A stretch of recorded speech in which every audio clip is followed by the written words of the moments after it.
Hey everybody, Adam here, the Roof Strategist, and we are back with another LockDown Live. These just get more fun as time goes on. Thanks for joining me. Today we are covering the 5 essentials to successful direct mail roofing leads. This video today was inspired by a guy named David. David reached out to me. He says, Adam, I've been writing my own letters, watching your stuff. I sent out 100 more. I haven't seen anything come back yet. And I wanted to address what those issues might be, because ultimately direct mail is such an old school technique that has not lost its touch. Let's face it, guys, this industry of roofing and door-to-door sales has been around as long as people have had homes. We show up, you have a prospect, captive audience, and you have an opportunity to present to them. Direct mail's been around for eons also, and it works, and so many people overlook it. It's something you can do at home. It's fast, it's cheap, it's easy. You can print it on your home computer, and you can use direct mail to generate these roofing leads. So I'm going to go over the 5 essentials today. What I encourage you to do, if you've ever had trouble using direct mail, watch these. If you're new to direct mail, I highly recommend you watch my video, the Under the Radar Sales Letter. I did another video or two a few weeks ago. If you go on the channel, you click videos and the little search icon, just search mail, the word mail. All that stuff will come up. So I want to jump in. I just want to grab my notes here so I don't forget these things because they're written down in order. Number 1, by the way, direct mail, you guys have probably heard me say this. I have had people reaching out left and right. Direct mail is working. I had a guy reach out that made millions off my letters. All the stuff's in the battle pack. There's specific COVID-19 stuff in there as well. This stuff just plain works. The people that have had issues with it not working are usually using it wrong. There's a guy that reached out to me. He goes, Adam, your letters aren't working. And I asked him what was going on. We made some tweaks. And then he responds to me, throws me the little hang loose emoji, goes, your letters are working now. So the stuff is really, really powerful. And especially right now, as we adapt to not being able to go to door, it's great to have these tools in your arsenal to use. So I'm going to scratch out my beautiful artwork for a minute and set this down, and let's jump right in, because the first one, actually, you know what? I'm going to leave this letter up because this is going to come as an example, because there's a couple of little nuances. What I want you to do as you learn about direct mail is really start to put your mind in this like psychology reading mode. We have to get into the mind of what inspires people to open a letter. And think about yourself. When you get letters in the mail, most of the stuff is junk mail these days. You do a very quick snap decision, and that snap decision will do 2 things, right? We all sort through our mail. We do this. Decision 1 is the trash pile, trash, and number 2 is open. Okay, so think about that. That's the first thing we need to do, is get to the snap decision. So going straight to the trash without getting open, and then, or is it getting open? If it does get open, we obviously need to have them read it and then call or email, okay? Follow the flow. So we need to break this decision from trash to get to open, to read or reading it, to call. And I'm going to walk through this in a quick overview process before I go through these 5 steps. I just decided to throw that in. I wasn't planning on it, but I think it's really, really important. So the snap decision, let's figure you get this open. Now, how do you get it open? 1 is the formatting, okay? And I'm actually jumping ahead to number 5. This is actually the 5th one, which is presentation, is the formatting. Hand addressed, hand stamped. Do not cheap out on this, okay? Hand addressed, hand stamped. Yes, there are machines that do this. There are handwriting machines, hand addressed. And if you can afford one, which they're really, really expensive, hand stamped, okay? Then you can use that. But for the average sales guy, like you and me, going out, doing this stuff, you can do it at home, you can be effective, you can make a lot of money. So hand address it, hand stamp it. I get this question all the time. What do I put right here where it says the homeowner's name? Okay. I like to use a white envelope and blue ink. Okay. When you do that, and again, I'm going backwards here on tip 5. So this is tip 5. What the hey? I'll go through these in reverse order instead, since I got excited. You can use a couple things. 1, you can write dear homeowner. Number 2, you can write dear neighbor. Or you can do it the best way, which is to write their name. So there's a few ways to do that. You can use the free resources available, which are the county assessor records. You can type in the property and the county tax records. They'll pop up on who that property is registered to, okay, where the deed is held.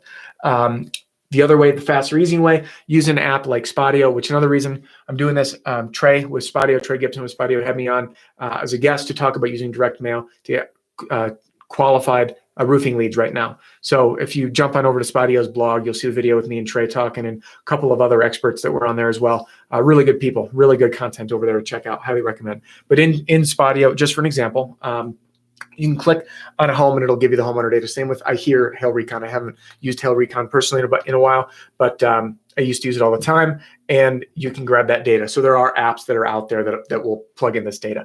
Hand address, okay, hand stamp. Now, what about the return address? Return address, you never want to put a company name. Listen, this here, if you see Adam, the roof strategist, or your company name, best roofing company ever, this snap decision, they see that they don't know who it is, what's going to happen on the decision tree? It's going to go straight to the trash. So what we want to do is actually leave this out. Only put your address in this area, okay? Only put your address here. And the reason for that is you want to intrigue someone to open it. You don't want to give away the goods, right? You're same thing like when you're knocking doors. You're not going to show up, knock the door and say, hey, I'm here to sell your roof. You wouldn't do that. And this little piece will make or break things. These are all subtle nuances, but they make a huge difference. So again, on that snap decision tree, okay, just your property address. You can use the office address, your personal address, doesn't matter. Ideally, the homeowner name, if not homeowner or neighbor, and then the stamp goes up here. Old school trick, put the stamp on a little crooked.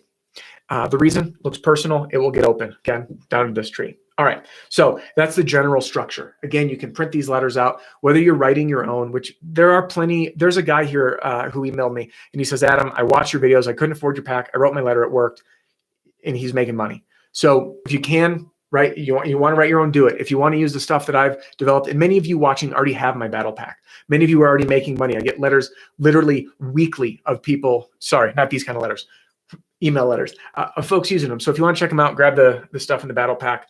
And I've adapted some of these to the COVID-19 stuff as well. So all the ones that are relevant. So this is the main thing on tip number 5, which is kind of the right presentation. All right. So tip number 5. Tip number 4, and I'm going to leave this up because we're going to be building on it.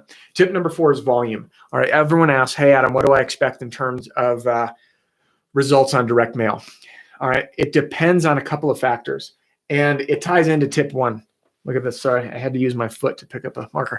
To tip 1, which is the right addresses. So there's 2 factors, okay, to response rate. Well, there's more, but I'm going to hit 2. One is the quality of your address. How targeted are they? Are they? You could send 1 million letters out to renters, and you're never going to call back. Quality of the address. Have they had a claim? Are they in a hail area? All these factors. All right. So that's the number 1 thing. And then number 2 is volume. So quality of the addresses and volume. Out of 100 letters, usually direct mail will lead usually a 1 to 5% response rate. Okay. 5 is on the high side. Remember, it's the laws, what we call in the marketing world, of attrition. You send 100 letters, 20 are going to go right into the trash, maybe even 50, and then another 50 get opened. Out of the 50 that get open, let's say 25 get read, and then 5 people call. So you see that there's different stages. So decision 1 opened. Same with an email, right? Did someone open it? Did they read it? And then did they respond? So we have all these steps that need to happen. So volume, for response rate, you're looking at 1 to 5% on average. Okay, on average. Are there times that you can flop? Yes, usually it's due to a mistake, or it's due to not repetition, which I'm going to get to that. That's one of these tips as well. All right, so 1 to 5%. And you think about it, people are like, wow, 1 to 5, so I have to send 100 letters to get a lead? Potentially. But how long does it take you to hand sign and write 100 addresses? Not long, an hour.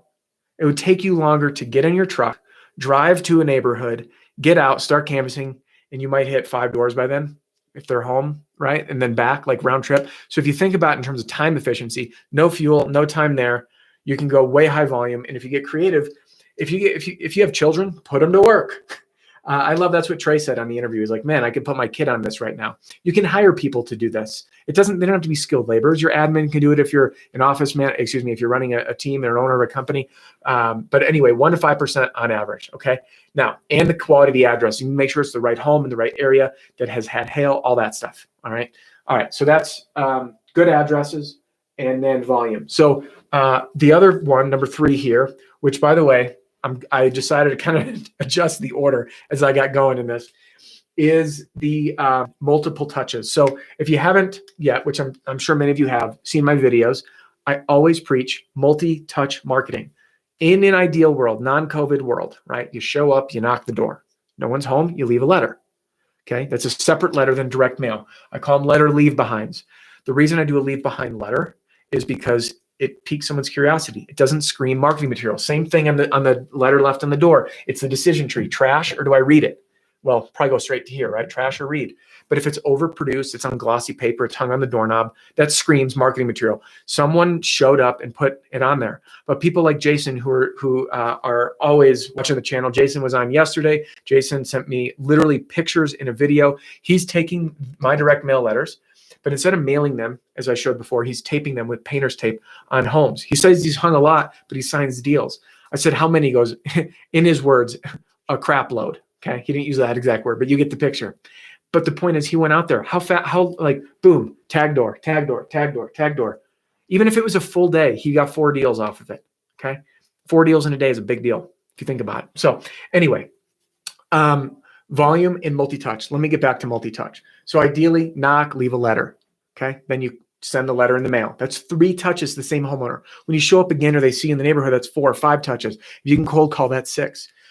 So mail is very similar, right? If no one's ever heard of you, then 1 letter in the mail, is that enough? So then you send more letters. That's why there's 5 in the pack, plus the COVID-19 ones. Plus I've got a few more I'm finally releasing, actually quite a bit more that are coming soon, more details to come for different scenarios, okay? So if you're not out in the neighborhood and people aren't seeing your truck, they haven't seen your yard signs, 1 impression is not enough. But if you think about it, if you roofed 3 houses in the neighborhood, they've seen your signs, they've seen your trucks, they've seen you in and out, and then they get the letter in the mail, there's a level of familiarity. So volume is important. Multiple touches are important. If you cannot be there door to door, cold call, okay? There's plenty of ways, which I've shared in another video, my cold calling video, on how to get homeowner data to start cold calling.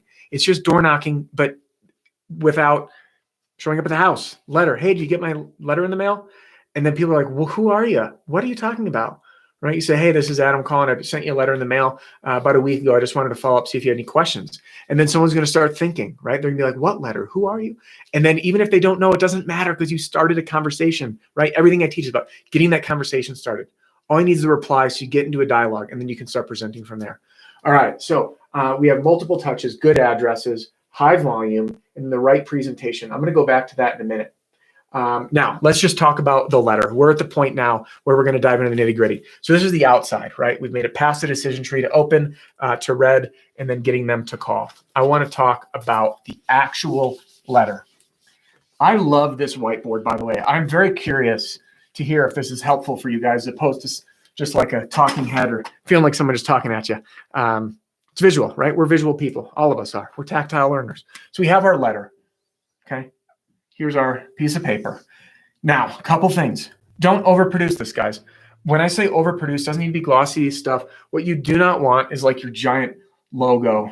Like, no, don't do that. Because when someone sees that, what do they think?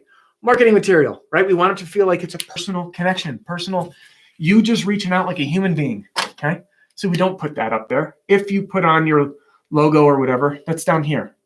Logo and details, okay? This is your website, signature, all that. Now, I want to do something. I've talked with this a bunch. Ski Home Improvement says, thank you for your insight. Of course, man, I'm glad to have you here. I'd love to hear your results from trying this stuff. Couple of things. I'm going to go bottom up, okay? Well, no, let's go top down. That makes more sense. We talked about getting the letter opened, then read. So how do you get a letter read? Now, I have studied direct mail by all the greats, the people that have driven literally billions of dollars in direct mail. Joseph Sugarman is one of my favorite. He's written some phenomenal books. I've had the opportunity of testing this stuff, not only on my own, but for companies, lots of roofing companies, lots of you guys seeing results, all that. So let's slide into kind of the elements. So one's a headline, okay? So we want the headline. And when I say headline, I'm not talking news article. I'm talking, you want something big and bold so it draws them in that's easy to read, a punchy statement. The idea is to draw them in where you don't give them enough. So I'll give you an example. I drove by your house and wanted to stop by, but I'm respecting social distancing and I'm sending you this letter and said, ... Okay, so it's big and bold. And that's going to draw them in. And they're like, oh, who's that? Then you have the letter that starts, dear, and then their name or homeowner, right? I'm just going to put little brackets because in my letters, by the way, you'll notice that's just habit in the battle pack. And those of you that have the battle pack, I use these brackets and everything's in yellow. So when you open them up, that's all you have to change. Like use the letter as they are, change just the stuff in yellow. And then, yeah, you can modify them if you want. Some people do. Sometimes you can over modify them where they don't work. And that's one thing I ask when people say, hey, I was using your letter, it didn't work. And then I find out they butchered it. It's like, no, they're like every single step in there is for a very, very specific reason. Okay. So you've got dear and then their name. And then you go into your presentation. Okay. But you put this information in there in a way that all you're trying to do, if you ask yourself, well, why am I sending this letter? It's for one reason, and one reason only. It's to make the phone ring. It's to get them to call you, right? So you don't need to go in. You don't, and so many people do this. Everyone, I can't tell you guys, I get this all the time. People say, hey, Adam, either I wrote my own letter, I can't afford your battle pack yet, which totally understand. Guys, I am, of course, I'd love your business. And at the same time, I want you to succeed. If now's not the time, I'm not going anywhere, all right? If you need to draft your own and test this, do it. If you don't, you want to just buy mine, do that. Like, it doesn't matter. But my point is this is a very specific process. When you get someone to just call you and you think about that as your primary goal, you skip the fluff. But for some reason, everyone says like, hey, my name is so-and-so. Here's my company. I've been in business for 10 years. No one gives a yet, right? Like, they want to know, how can you help them? Why are you reaching out? So you build intrigue. You say, I was driving by your house from leaving a neighbor's. I noticed this on your roof. It looks like from the ground that there's some evidence of some hail damage and your neighbor got hail damage and I can do X, Y, and Z for you. And all you're trying to do is get them to call you. You don't need to pitch. You don't need to explain everything. Now, there are times, like sometimes I call my original one that I released first was the End of the Radar sales letter. Okay. And that was a more what I call all-encompassing letter. And then the more specific you get, the better, right? So if I wrote this letter like leaving a neighbor's house or courtesy for the neighbors on so-and-so street, which is one of the letters, it's specific. If you saw a headline that said like courtesy notice for everyone on, and then your street name, you'd at least want to know what it is. So again, that's the headline. So for production, you'd send a specific letter, right? I have one of those. You'd send one just as a generic like all-encompassing, trying to get into a neighborhood. You'd have one for I just drove by. I have one for are you tired of roofers on your doorstep, right? So there's all these different applications. You want to make them specific, okay? The more specific, the better, all right? And there's all different applications. And by the way, don't be afraid to send a few more. Now I'm gonna take a quick pause and turn my attention in here. So comment, I don't have a roofing business, but I do have a home improvement business, and you can use information for my business. Absolutely. This works for home improvement as well. No doubt. Solar, roofing, all that. Any home sale. Another one. Adam's battle pack is worth its weight in gold if you can get it and apply it. Thank you. And yes, it can be applied. Definitely can be applied. Subbing out just some of the information in terms of services and stuff like that. But the general flow will absolutely apply. All right. So we want to be specific. Now, the other elements, we have a headline, we have dear, then we have normal font. Now, we want to make it easy to read, so we keep spaces in the formatting. If you get emails from me and you're on the insiders list, guys, I geek out on the psychology of communication because that's what this is. The email that might have told you that I was going live, you'll see there's a line and then there's space and then there's another line. Because if I sent everything, like if you get a letter that's like this much, see how dense this is? Like if you just opened up this whole thing, would you read it? No, my attention span is that of a squirrel. If I see dense stuff like that, I'm not going to read it because it's overwhelming and intimidating. But if I make the letter like this, and it's really easy to read, and then I break it up with some bullets, and then I say, call me for my inspection, video inspection, assessment, whatever it is, and then my number, right? So it's much easier to read. You see that? So that's how important the formatting is. Last thing, signature. If I sign this here, black blends into black print, use blue. Boom. See how it pops? It's personal. All right. Little subtle touches make a big difference. So let's do a quick recap. And by the way, couple things. Yeah, let's just do a recap. Let me grab my little notes here. You want good addresses, okay? That's critically important, quality addresses. You want the right letter at the right time. So when I said specific, you want to be specific. If you can plug in information about the street name that you're working, the neighbors, don't, by the way, I've played with this in the past, and I learned the hard way, unfortunately, because I was a dummy. Like, if you're going to use a neighbor's name, get permission. I've used first names, but people don't like that. Like, hey, I'm going to send a letter out to the neighbor. Do you mind if I use your name? If they say yes, you can use it. Otherwise, you got to keep it vague. I'm working with a neighbor on so-and-so street, but be specific. Okay. Luckily, they didn't get that upset, but it was just like, oh, duh, moron moment. Slap myself on the wrist, learning moment. All right. The other one's multiple touches. So you can do this by taping the letter on the door, which is what Jason's done, and other guys are starting to do, and I'm hearing really, really good success about that. You can send multiple letters, okay? So again, instead of showing up, same thing, think about what you do knocking doors, right? You knock the door, and then if no one's home, you're gonna come back again. But if you can't knock the door, send another letter, okay? I'm gonna be doing some cool stuff on that sequence stuff coming soon, so pay attention. And number 4 is the volume, right? How many letters are you sending out? You can't send 50 and say, I give up. Okay. And number 5 is the right presentation. That's the envelope and the formatting. All right. I love this little thing, by the way. Super cool. It's a digital notepad.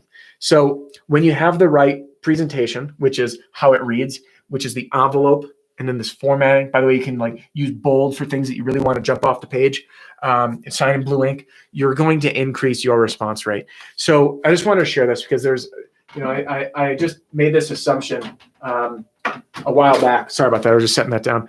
I made this assumption a while back that people would just use the letters as they are. And then I realized people have a tendency, I want to put my own spin on it. And there's nothing wrong with putting your own spin on it. And at the same time, you need to recognize that all of this stuff is very subconscious and psychologically driven. Okay. So just some tips. If you do start to go on your own, have a strong headline, do the envelope formatting the right way. Sign in blue ink, and I call it the one action goal, right? What is the one action that you want them to take? And that's to call you. By the way, I would encourage you, you can say, or text, if you're cool with that. Some people are more comfortable texting, like saying, hey, I got your letter. It's just easier. It's on the fly. So you can include it. You can also include your email. But again, just make sure to put your logo and all that. So company owners specifically, don't overproduce this. As a salesperson, my material, whether you use mine or someone else's, mine's in the battle pack below, link in the description. You can print it on your home printer. What I would recommend doing, just to do this fast, is drive through the neighborhoods, pick your addresses, find the right addresses that you want to target, pair it with the right letter, okay? Print them at home, black ink, that's all you need. Hand sign in blue, stuff them, and just write those addresses on the envelope, handwritten, stamp them, toss them in the mail. It's beautiful stuff. All right, that is all that I have for today. This is a long one. This was something that I was hesitant to do because I feel like I'm giving out my secrets. This is a valuable one. This is years and years of trial and error and testing and a lot of study of the psychology of what actually goes into a letter. But this whole LockDown Live thing is super fun, and it's challenges, and it's exciting and rewarding to be here every day supporting you guys. It says, thank you. Appreciate it. You are very welcome. I appreciate you being here. And again, as always, I'm open to hearing your feedback. What do you like about the live? What don't you like? What information are you wanting to hear more of, or what should I cover in a future video? Put it in the comments. Let me know. Shoot me an email, adam@roofstrategist.com. By the way, I know this, I've seen this come through, so there's no the, it's just adam@roofstrategist.com. Okay. So email me if you have any questions. And as always, click thumbs up if you like this video. Subscribe to the channel if you haven't already. Feel free to share it with your team. And yeah, check out the podcast. All these are getting the audio scrubbed into a podcast. So if you guys are out driving around, you need a refresher, some motivation, you'll be able to listen while you're cruising around your truck. So thanks a ton. And I'm a little late. I was on a roof, but I'll sure watch the replay. That's a great place to be. I'm glad you were late for that reason. I hope that inspection went well, Tristan, and hope you earn the business. So be well, everybody. Be safe. We are hopefully going to be starting to open up our country again here pretty soon safely, and hopefully things will start to trickle a little bit way back into some normalcy. So you guys are great. Thanks for being here. I will see you tomorrow.